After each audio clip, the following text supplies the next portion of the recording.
नमस्कार. तिळगुळ घ्या, गोड गोड बोला. काल कोणीतरी व्हॉट्सअपवर एक मेसेज पाठवला, तिळगुळ घ्या, गोड गोड बोला म्हणा किंवा हत्तीवरून साखर वाटा, ज्याला गरज असेल तोच गोड बोलतो. प्रश्न हा आहे की आता सगळ्यांनी संक्रांतीचं महत्व सांगितलं, मी वेगळं काही सांगायला उरलंही नाहीये, सांगण्यासारखंही नाहीये. फक्त असे जेव्हा सण सेलिब्रेट होतात तेव्हा असं वाटतं की आपले जे पूर्वज होते त्यांनी हे सण तयार केलेले आहेत, आधी त्यांचे आभार मानले पाहिजे की त्यांनी हे सण तयार केले, तुम्हाला एकत्र येण्यासाठी काहीतरी निमित्त दिलं. काळी साडी, लाल साडी हे सगळं माणसाने पुढे तयार केलेलं आहे आपल्या फायद्यासाठी. पण सणामध्ये तुम्हाला एकत्र आणायचं, एकत्र आणून तुम्ही समोर समोर आपापसात बसायचं, त्यांची विचारपूस करायची आणि चांगलं वाईट त्यांच्या घरात काय घडतंय ते सांगायचं की तुम्हाला कळलं पाहिजे ती का आली नाही. आज आपण इथे 50 जणी मजा करतोय, पण जी 51वी नाही आली तिला आपण कधीच कोणीही विचारणार नाही फोन करून की तू का आली नाही.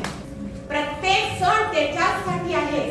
तुम्ही कोणताही सण घ्या, दिवाळी सण पण तसंच आहे की तो तुम्हाला काय म्हणतो की अंधार दूर करा. अंधार म्हणजे सर्व प्रकारचा अंधार, तुमच्या विचारांचा अंधार, तुमच्या शारीरिक अंधार, तुमचा मानसिक अंधार.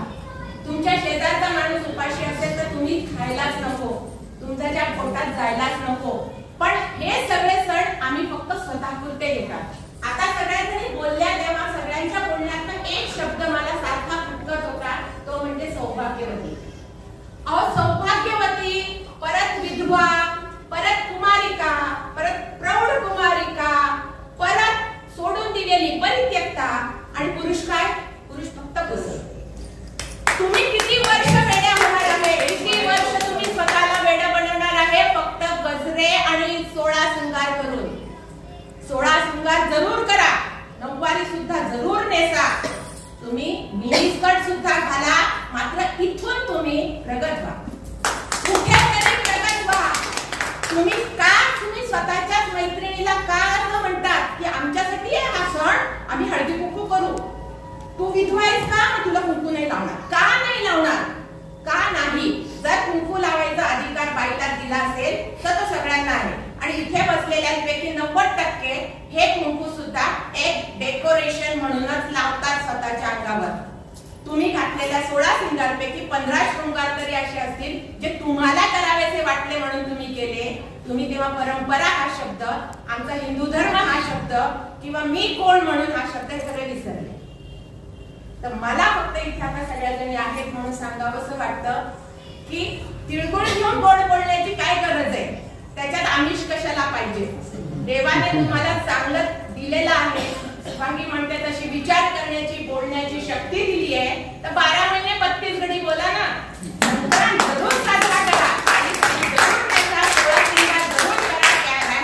जरूर करा, दिवाळीला सुद्धा मस्त मजा करा, फराळ खा, तुम्ही पूजा करा, सगळं करा, पण ते सगळं इथून करा आणि इथून करा.